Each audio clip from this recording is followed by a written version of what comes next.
Hello guys, இந்த வருஷம் கடைசியாக ரிலீஸ் ஆன தமிழ் டப்புடு நம்பர் 3 பெஸ்ட்டான மூவிஸை பற்றி இந்த வீடியோவில் பார்க்க போகிறோம். ஸோ வாங்க வீடியோக்குள்ளே போகலாம். அண்ட் நம்பர் 3 அலங்கு படம் தான் இருக்குது. குணாநிதி, காளி வெங்கட்லாம் இந்த படத்தை லீடர் நடிச்சிட்டு இருப்பாங்க. இந்த படத்தோட ஒன்லைன் ஸ்டோரி என்ன கேட்டிங்கன்னா, ஒரு ஹியூமனுக்கும் அனிமலுக்கும் இருக்க ஒரு சின்ன பாணி தான் இந்த படத்தை காட்டியிருப்பாங்க. ஸோ இந்த படம் நல்லா இருக்குது. ஒன் டைம் கண்டிப்பாக நீங்கள் ஃபேமிலியோட போய் ட்ரை பண்ணி பார்க்கலாம் அந்த படத்தை.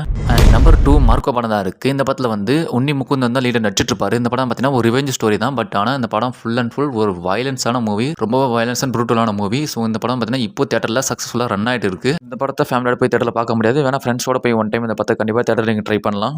நம்பர் 1 மேக்ஸ் படம் தான் இருக்குது. இந்த படத்தில் வந்து கிச்சா சுதீப் தான் லீடர் நடிச்சிட்டு இருப்பாரு. மேக்ஸ் படத்தோட ஒன்லைன் ஸ்டோரி என்ன கேட்டிங்கன்னா, நம்ம கைதி படம் மாதிரி ஒரு நைட்டில் ஹீரோக்கும் வில்லன் கேங்க்கும் நடக்கிற ஃபைட்டு தான் வந்து இந்த படத்தோட முழு கதையாக இருக்கும். ஸோ இந்த படத்தில் நிறைய ட்விஸ்ட் அண்ட் டர்ன்ஸ் ஃபைட்லாம் செமையாக இருக்கும். ஸோ இந்த படத்தை கண்டிப்பாக நீங்கள் ட்ரை பண்ணி பாருங்கள். ஸோ கைஸ், இந்த லிஸ்ட்டில் நீங்கள் எந்த படத்தை போய் தேட்டரில் பார்த்தீங்க, இன்னும் நீங்கள் எந்த படத்தை தேட்டரில் போய் பார்க்காம இருக்கீங்களோ அந்த படத்தை மறக்காம கமெண்ட்டில் சொல்லிடுங்க. அது மட்டும் இல்லாமல் இந்த வீடியோ பிடிச்சிருந்தா மறக்காம ஒரு லைக் பண்ணி சேனலையும் சப்ஸ்கிரைப் பண்ணிக்கோங்க.